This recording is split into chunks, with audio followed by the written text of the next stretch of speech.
السلام عليكم ورحمة الله وبركاته. بسم الله الرحمن الرحيم. الحمد لله والصلاة والسلام على رسول الله أما بعد. প্রিয় উপস্থিতি সম্মানিত দিনী ভাই বন্ধুগণ, আমরা আজকে যে বিষয়টি নিয়ে আলোচনা করব, আল্লাহ যদি তৌফিক দান করেন ইনশাআল্লাহ তাআলা, সেই বিষয়টি হচ্ছে ইবাদতের বুনিয়াদ বা ভিত্তি। আমরা এর আগের ক্লাসে আলোচনা করেছিলাম ইবাদতের সঠিক মর্মার্থ এবং ইবাদত বিষয়ে দুটি পরস্পর বিরোধী নীতি বা এমন দুই শ্রেণীর মানুষ যারা ইবাদতের সঠিক অর্থ উপলব্ধি করতে ব্যর্থ হয়েছে।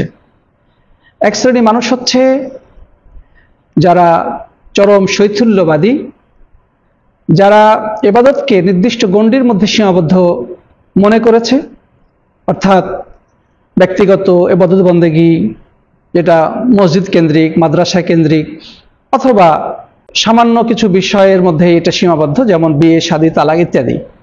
এরা ইসলামটাকে পরিপূর্ণ জীবন আদর্শ হিসেবে গ্রহণ করতে পারেনি, যার কারণে এরা ব্যক্তি জীবনে খুবই ইবাদত গুজার, কিন্তু সামাজিক জীবনে, অর্থনৈতিক ক্ষেত্রে এবং রাষ্ট্রীয় বিভিন্ন দায়িত্ব পালনের ক্ষেত্রে চরম মাত্রায় দুর্নীতিপরায়ণ, মিথ্যাবাদী, প্রতারক, অন্যের অর্থ লোপাটকারী, নিজের স্ত্রী পরিবারের সাথে খারাপ ব্যবহারকারী, অথচ ব্যক্তিগতভাবে নামাজি, রমজান মাসে রোজা রাখে, দান খয়রাতও করে।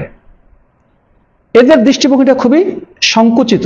এরা মনে করে ইসলাম বিশেষ কিছু দোয়া, জিকির আজকার, নামাজ, রোজা, হজ বা মসজিদ মাদ্রাসা কেন্দ্রিক। মসজিদের ভিতরে আল্লাহ ইবাদত করে, আল্লাহ আনুগত্য করে, মসজিদ থেকে বের হলে শয়তান আনুগত্য করে। তো এরা হচ্ছে চরম শৈথিল্যবাদী। আমরা এদেরকে অনেক সময় বলতে পারি, বা এদেরকে আমরা বলতে পারি এরা হচ্ছে মডারেট ইসলাম পালনকারী। ব্যক্তিগত জীবনেও সে ইবাদতটাকে নিজের মতো কাস্টমাইজ করে নিয়েছে। টাকনুর নিচে প্যান্ট পরা এটা ব্যক্তিগত একটি বিষয়, কিন্তু সে মনে করে যে ব্যাপার না, টাকনুর নিচে পড়লে কোনো সমস্যা নেই। দাড়ি রাখা যদিও এটা ব্যক্তিগত একটি বিষয়, কিন্তু সে মনে করে না, এটা দাড়ি রাখলে সমাজের লোক অন্য কিছু ভাবে, অথবা স্ত্রী পছন্দ করে না, অতএব দাড়ি রাখার দরকার নেই। ভবিষ্যতে যখন মুরব্বী হয়ে যাব, বয়স হয়ে যাবে, তখন দাড়ি টাড়ি রেখে হাতে একটা তাসবিহ ঝুলাবো, মাথায় টুপি পরে আল্লাহ আল্লাহ হয়ে যাব, এটাই যথেষ্ট। তো এরা মূলত ইসলামের সঠিক অর্থ বুঝতে ব্যর্থতার পরিচয় দিয়েছে। আবার এর বিপরীতে আরেক শ্রেণীর মানুষ আছে যারা ইবাদতের সঠিক অর্থ বুঝতে ব্যর্থ হওয়ার কারণে তারা মুবাহ বা মুস্তাহাব পর্যায়ের ইবাদতকে ওয়াজিব বা ফরজ বানিয়ে ছেড়েছে। সামান্য মাকরুহ বা অপছন্দনীয় বিষয়গুলোকে তারা হারাম পর্যায়ে গিয়ে উপনীত করেছে। তো এরাই হচ্ছে ইবাদতের ক্ষেত্রে সীমা লঙ্ঘনকারী, এবং তারা ইবাদত করতে গিয়ে এমন একটা নীতি অবলম্বন করেছে যে নীতিটাকে বলা যায় চরমপন্থা। যেমন নিজেদেরকে কষ্ট দিয়ে তারা ইবাদত বন্দেগী করতে চায়। কেউ হয়তো বা বলবে যে আমি দিন রাত শুধু ইবাদতে লিপ্ত থাকবো, আমার স্ত্রী পরিবারের দরকার নেই, সারা বছর আমি নফল রোজা রাখবো, সারা রাত আমি নফল নামাজ পড়বো, আমি রাত্রে ঘুমাবো না।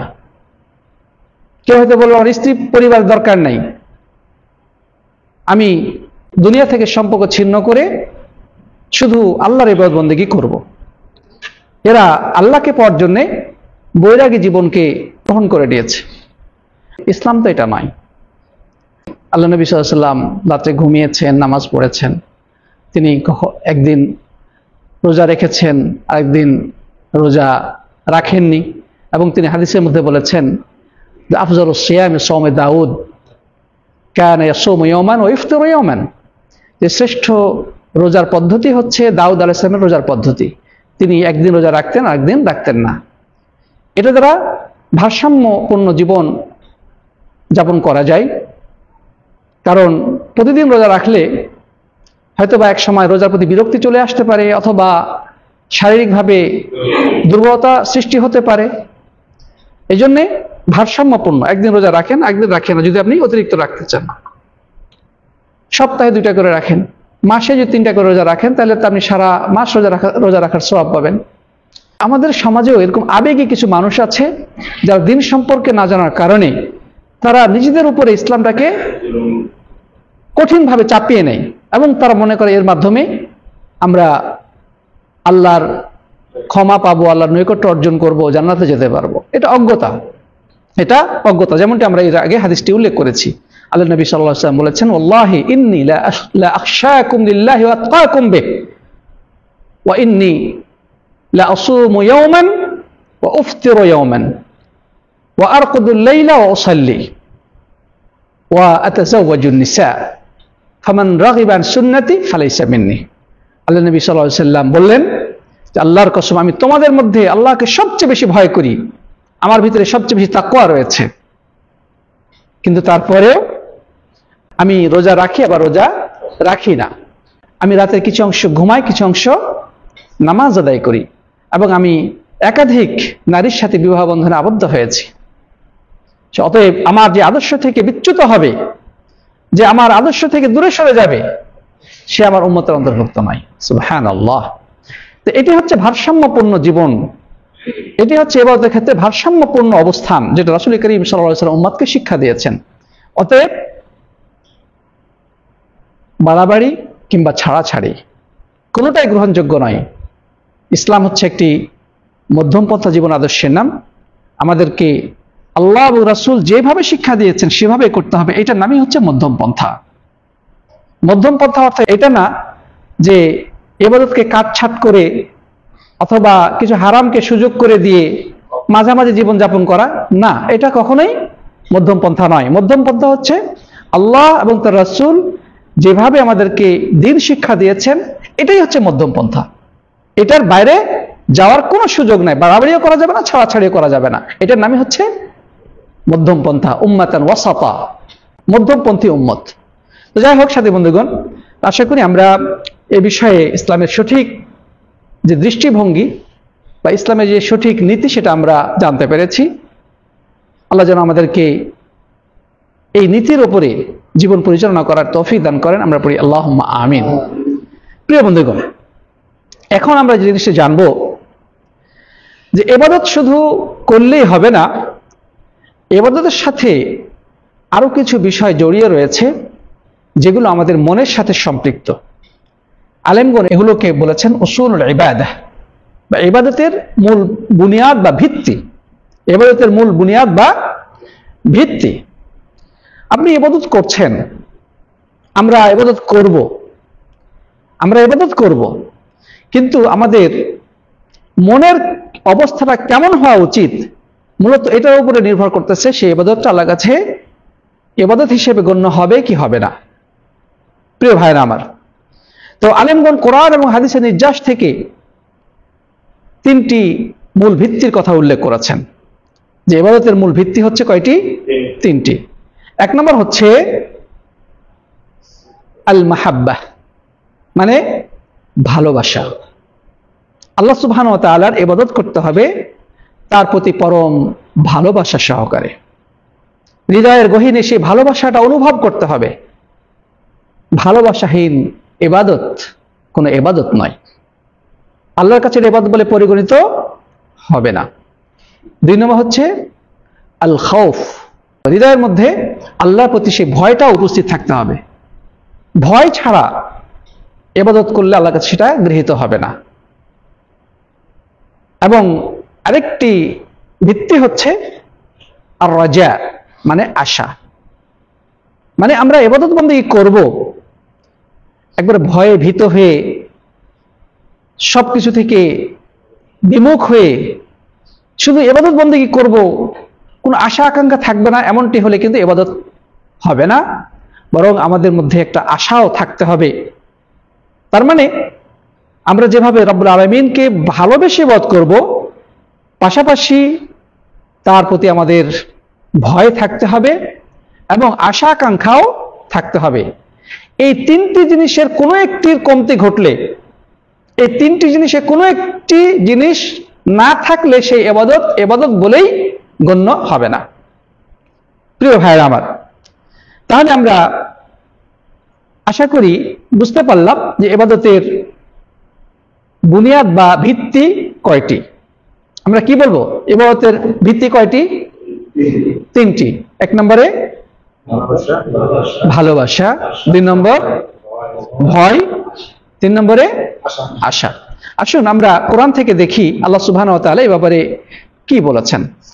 আল্লাহ সুবহানাহু ওয়া তাআলা সূরা মায়েদার 54 নম্বর আয়াতে ইরশাদ করছেন, ইউহিব্বুহুম ওয়া ইউহিব্বুনাহু, যে আল্লাহ তাআলা তাদেরকে ভালোবাসেন, তারাও আল্লাহকে ভালোবাসেন। আল্লাহ তাআলা যেভাবে মুমিনদেরকে ভালোবাসেন, মুমিনরাও আল্লাহ তাআলাকে ভালোবাসেন।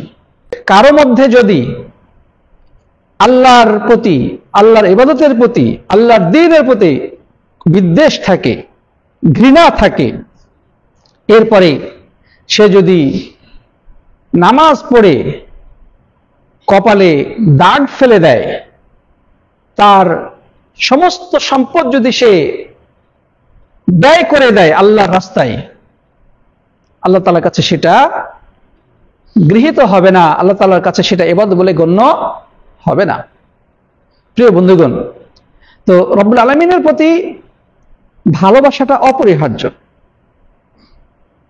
যখন আপনি রব্বুল আলামিনকে ভালোবাসবেন, তখন আপনি খুশি মনে আল্লাহর ইবাদত করবেন। আপনি ইবাদতটাকে কঠিন মনে করবেন না। যত কষ্ট হোক না কেন, যত বিপদেই একজন মানুষ থাকুক না কেন, দারিদ্রতা, আর্থিক সংকট, শারীরিক বা মানসিক অসুস্থতা, ক্লান্তি, কোনো কিছুই তাকে ইবাদত থেকে দূরে সরিয়ে দেবে না। কারণ সে তো ভালোবাসে আল্লাহ রাব্বুল আলামিনকে, সে ভালোবাসে আল্লাহর দ্বীনকে, সে ভালোবাসে আল্লাহর ইবাদতকে। ভালোবাসার সামনে সমস্ত দুঃখ সবকিছুই অগ্রহণযোগ্য। মানে ভালোবাসার সামনে তার জীবনে যতই কষ্ট থাকুক না কেন, দারিদ্রতা থাকানো, যত সমস্যা থাকানো, এগুলো কিছুই মনে হবে না। একজন মানুষ যখন আরেকজন মানুষকে ভালোবাসে, দুনিয়াবি উদাহরণ দিতে পারি, তখন সে তার ভালোবাসা মানুষটার জন্যে সে অনেক কিছু করতে পারে, অনেক ত্যাগ স্বীকার করতে পারে। আর ভালোবাসার মধ্যে যদি ত্রুটি থাকে, তাহলে কিন্তু সেটা সম্ভব নয়। একজন পুরুষ তার স্ত্রীকে ভালোবাসে, সন্তানদেরকে ভালোবাসে, এই ভালোবাসার খাতিরে সে তাদের মুখে হাসি ফোটানোর জন্যে প্রচন্ড গরম, প্রচন্ড ঠান্ডা, ঝড় বৃষ্টিকে উপেক্ষা করে সে অর্থ উপার্জন করে তাদের কাছে পাঠায়, তাদেরকে ভালো খাবারের ব্যবস্থা করে দেয়, তাদের পোশাকের ব্যবস্থা করে দেয়, তাদের আবাসনের ব্যবস্থা করে দেয়। কারণ সে তাদেরকে ভালোবাসে। তাদের কোনো কষ্ট হলে সে নিজেই যেন কষ্ট পায়। তারা কেউ বিপদে পড়লে সে নিজের জান প্রাণ উৎসর্গ করে দেয় ওই বিপদ থেকে তাদের কিভাবে উদ্ধার করা যায়, কারণ সে তাদেরকে ভালোবাসে। তাহলে প্রিয় বন্ধুগণ, ভালোবাসার দাবি হচ্ছে যে সকল কষ্ট, বেদনা, হতাশা, অস্থিরতা, দারিদ্রতা, অসুস্থতা সবকিছুকে উপেক্ষা করে ভালোবাসার মানুষের কাছে বা প্রিয় জিনিসটির সান্নিধ্য অর্জন করা, তার কাছে যাওয়া, তাকে খুশি রাখার চেষ্টা করা, এটি হচ্ছে ভালোবাসার দাবি। অতএব আমরা আল্লাহ তাআলার ইবাদত করব বুক ভরা ভালোবাসা নিয়ে। আল্লাহকে আমরা গভীরভাবে হৃদয় দিয়ে ভালোবাসবো, তার দ্বীনকে ভালোবাসবো, তার রাসূলকে ভালোবাসবো, তার কিতাবকে ভালোবাসবো। আর এই ভালোবাসা যতটা গভীর হবে, ততটা সে নিজেকে আল্লাহর উদ্দেশ্যে উৎসর্গ করার জন্য প্রস্তুত থাকবে। প্রিয় বন্ধুগণ, অতএব কেউ যদি ইবাদতকে ট্র্যাডিশনাল মনে করে, যে সামাজিক একটা নিয়ম, নামাজ না পড়লে মানুষে কি বলবে, রোজা সবাই রোজা রাখতেছে, আমি যদি দিনের বেলায় খাওয়া দাওয়া করি মানুষের কাছে একটা বদনাম হবে, টাকা পয়সা হয়েছে হজে না গেলে সবাই বলবে টাকা পয়সা হয়েছে হজে গেল না, কত কিপটার কিপটা, কিছু টাকা পয়সা দান সদকা না করলে সবাইকে খারাপ বলবে, দান করলে মানুষের একটা সম্মান টম্মান পাওয়া যাবে, এলাকায় আমাকে সবাই ভালো বলবে।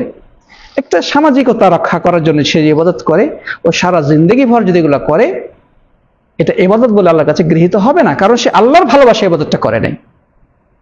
প্রিয় বন্ধুগণ, আশা করি আমরা বিষয়টি বুঝতে পেরেছি যে ইবাদতের মূল ভিত্তি হচ্ছে ভালোবাসা, হৃদয়ের কন্দরে মহান রব্বুল আলামিনের প্রতি গভীর ভালোবাসা, অনুরাগ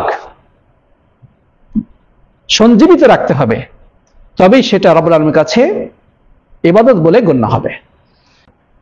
2 নম্বর হচ্ছে ভয়ও থাকতে হবে। যদি ভয়হীন ভালোবাসা হয় তাহলে পথভ্রষ্ট হওয়ার সম্ভাবনা আছে। আপনি যদি একেবারে নির্ভাব না হয়ে যান, ভয়হীন হয়ে যান, তাহলে কিন্তু পথভ্রষ্ট হতে হবে। রব্বুল আলামিন তিনি আমার ভালোবাসার পাত্র, তাকে আমরা গভীরভাবে, রব্বুল আলামিনকে আমরা গভীরভাবে ভালোবাসি, কিন্তু এটা ভয়ও করি আমার ইবাদত যদি সঠিকভাবে বাস্তবায়িত না হয় তিনি কিন্তু আমাকে শাস্তি দেবেন, তিনি আমাকে শাস্তি দেবেন, তিনি আমাকে কিয়ামত দিন জিজ্ঞাসাবাদ করবেন আমার ইবাদতের ব্যাপারে, তিনি অবশ্যই আমাকে কাঠগড়ায় দাঁড় করিয়ে প্রশ্ন করবেন, আমার আমলনামার হিসাব নেবেন। জাহান্নামের আগুন প্রস্তুত রাখা হয়েছে যদি আমি সঠিকভাবে ইবাদত না করি। ভালোভাবে ইবাদত করলে হয়তো আল্লাহ তাআলা জান্নাত দিবেন, তিনি যদি দয়া করেন, আর এক্ষেত্রে ত্রুটি করলে জাহান্নামের আগুন কিন্তু আমাদের জন্য অপেক্ষা করছে। তার ভিতরে এই ভয়টা কাজ করে, তার মানে এই ভয় তাকে অবশ্যই হৃদয়ে জাগ্রত রাখতে হবে, ভয়হীন ইবাদত করা যাবে না। এবং পাশাপাশি রব্বুল আলামিনের সওয়াবের আশা করতে হবে। আমি যদিও আল্লাহর ভয়ে ভীত, কিন্তু আমার সামনে যদি আশার মশাল প্রজ্বলিত না থাকে তাহলে কিন্তু আমি একসময় হতাশায় পড়ে যেতে পারি। আমি এত নামাজ রোজা করতেছি, আল্লাহ যদি নামাজ রোজা কবুল না করেন, আল্লাহ যদি জাহান্নামে ফেলে দেন, তাহলে আমার ইবাদত করে কি লাভ হলো? কারণ তার ভিতরে আশা কাজ করতেছে না। এই জন্যে তার ভিতরে এই আশাটাও সঞ্জীবিত রাখতে হবে যে আল্লাহ তাআলা তিনি দয়ালু, তিনি রহমান রহিম, আমার যদি কোনো ভুল হয়ও আমি যদি তওবা করে আশা করা যায় আল্লাহ তাআলা আমাকে ক্ষমা করে দেবেন। আল্লাহ তাআলা ঘোষণা করেছেন শিরিক না করে আল্লাহ ক্ষমা করে দেবেন। অতএব আমার দ্বারা ভুল হয়ে যায়, আমি পাপ কাজ করে ফেলি, আমি আল্লাহর ইবাদত সঠিকভাবে করতে পারি না, কিন্তু আমি রব্বুল আলামিনের কাছে এটা খুবই আশাবাদী যে তিনি আমাকে মাফ করবেন। প্রিয় বন্ধুগণ, এই আশাটা যদি না থাকে তাহলে কিন্তু আমরা নিরাশায় ডুবে পথভ্রষ্ট হয়ে যেতে পারি, পথভ্রষ্ট হয়ে যেতে পারি। সাথী বন্ধুগণ, এই জন্যে ইবাদতের মধ্যে এই 3টি বিষয় একসাথে উপস্থিত থাকা অপরিহার্য: ভালোবাসা, ভয় এবং আশা আকাঙ্ক্ষা। আল্লাহ সুবহানাহু ওয়া তাআলা কোরআনে কারীমের সূরা আম্বিয়ার 90 নম্বর আয়াতে ইরশাদ করছেন, ইন্নাহুম কানু ইউসারিউনা ফিল খায়রাত ওয়া ইয়াদউনানা রাগাবান ওয়া রাহাবা ওয়া কানু লানা খাশিঈন। যে সাহাবীদের প্রশংসা করা হচ্ছে যে তারা সৎকর্মে ছিল অগ্রগামী, যে কোনো ভালো কাজে তারা সবার আগে, যে কোনো কল্যাণের কাজে তারা সবার আগে সেখানে ছুটে যায়, যেখানে ভালো কাজ সেখানে তারা আছে সবার আগে। এমন না যে অন্যরা যাক পরে আমি যাচ্ছি, না, আগে তারা।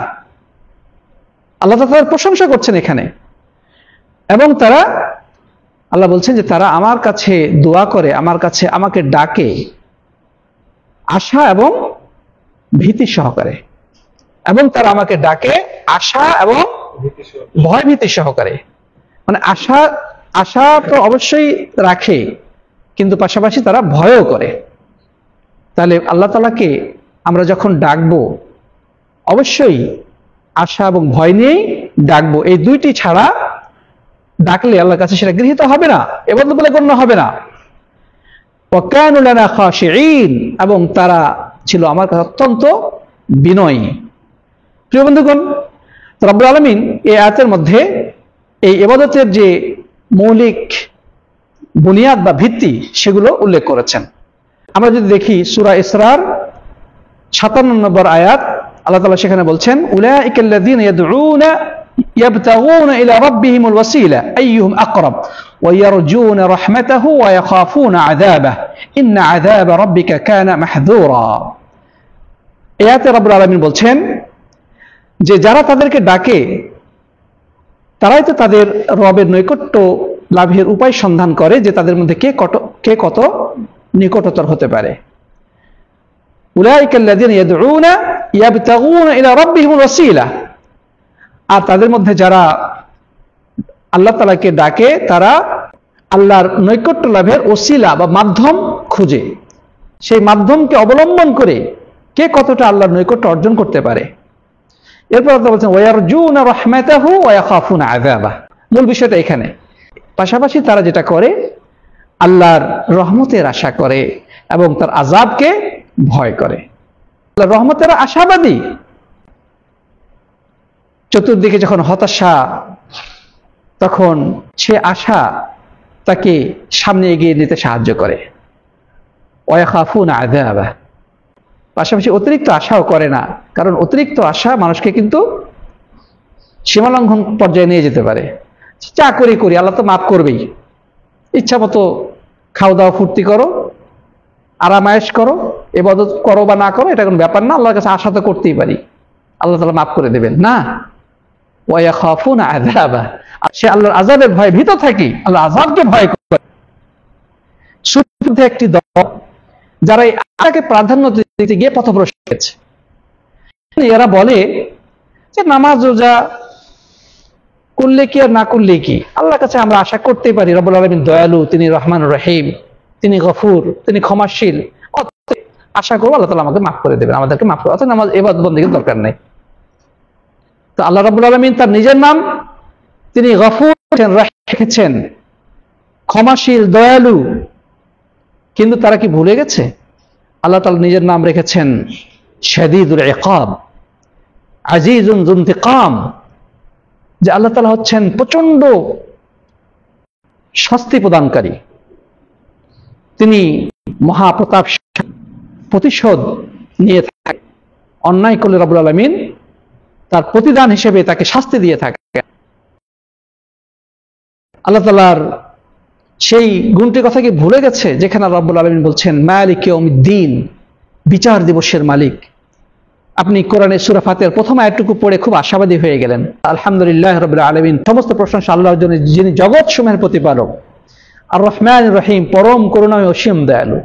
অবশ্যই আয়াতগুলো আমাদেরকে আল্লাহ তাআলার দয়ার প্রতি আশাবাদ সৃষ্টি করে।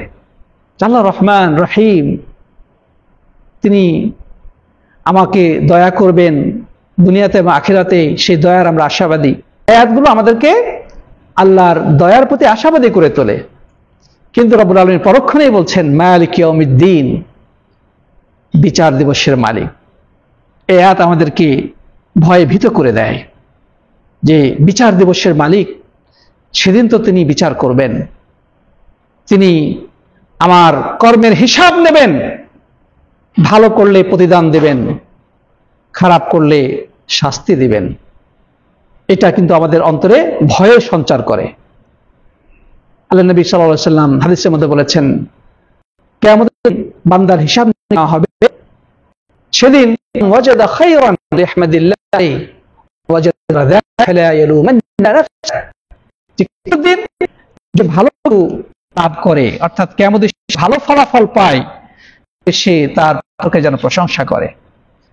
আর কেউ যদি ভালো ছাড়া অন্য কিছু পায়, কিছু সে লাভ করে, অর্থাৎ তার পরিণতি যদি খারাপ, তার বাম হাতে যদি আমলনামা আসে, তাহলে ফালা ইয়ালুমান্না ইল্লা নাফসা, শুধু নিজেকে ধিক্কার দেয়, অন্য কাউ। প্রিয় বন্ধুগণ, তাহলে আল্লাহ রাব্বুল আলামিন এই জন্য কোরআনে কারীমে জান্নাতের কথা উল্লেখ করেছেন, পাশাপাশি জাহান্নামের কথাও উল্লেখ করেছেন। আল্লাহ রাব্বুল আলামিন কোরআনে নিজের নাম গফুর, গফফার, রহিম, ওয়াহ্হাব রাজ্জাক, এরকম আশাব্যঞ্জক দয়া এবং করুণার কথাগুলো উল্লেখ করেছেন। পাশাপাশি তিনি তার আযাবের কথা, তার কঠোর হিসাব নিকাশের কথা, জান্নাতের পাশাপাশি জাহান্নামের কথা উল্লেখ করেছেন। প্রিয় বন্ধুগণ, এই আয়াতগুলো থেকেই আলেমগণ এই বিষয়ে উপনীত হয়েছেন যে ইবাদত করতে হলে অবশ্যই এই তিনটি জিনিস থাকা অপরিহার্য। একটি হচ্ছে গভীর ভালোবাসা ও অনুরাগ নিয়ে আল্লাহর ইবাদত করতে হবে। ঘৃণাবোধ এবং বিদ্বেষ নিয়ে কেউ যদি ইবাদত করে, সে ইবাদত বলে গৃহীত হবে না। পাশাপাশি ইবাদতের ক্ষেত্রে আল্লাহ তাআলার প্রতি ভয় রাখতে হবে, কলিজার মধ্যে সেই ভয়টাকে জাগ্রত রাখতে হবে। পাশাপাশি আল্লাহ রাব্বুল আলামিনের রহমতের আশাও রাখতে হবে। এই তিনটি জিনিস ছাড়া আল্লাহ রাব্বুল আলামিনের ইবাদত সঠিকভাবে করা সম্ভব নয়। এই তিনটে কোনো একটি ঘাটতি হলে পথভ্রষ্ট হতে বাধ্য। খারেজিরা এত বেশি ভয়ে ভীত, তারা মনে করে যে কেউ যদি কাবিরা গুনাহ করে তাহলে ইসলাম থেকে বের হয়ে যাবে, সে চিরকালে জাহান্নাম। খারেজি সম্প্রদায় তারা বিশ্বাস করে যে কেউ যদি কাবিরা গুনাহ করে, একবার যদি কেউ কাবিরা গুনাহ করে তাহলে ইসলাম থেকে বের হয়ে গেল এবং সে চিরকালে জাহান্নামে চলে গেল, জাহান্নাম থেকে কোনো কালে আর বের হবে না। এটি হচ্ছে চরমপন্থা নীতি, এটি খারেজি নীতি। এই খারেজি আকীদা বা এটা মুতাজিলি আকীদাও, এই আকীদায় কিন্তু এখনো আমাদের সমাজে কিছু মানুষ আছে। আবার সুফি তরিকার লোকেরা, যারা চরমপন্থী বেদাতি সুফি, তারা বলে যে আল্লাহ তাআলা দয়ালু, রহমান, রহিম, ইবাদত বন্দেগী না করলেই কোনো ব্যাপার না, আল্লাহ তাআলা মাফ করে দেবেন সবাইকে। অতএব যেমনে চালাও, যেমনে চলতেছি চলতে থাকো, হ্যাঁ, আল্লাহ দয়ালু। ওরা ইবাদত বন্দেগী করে না।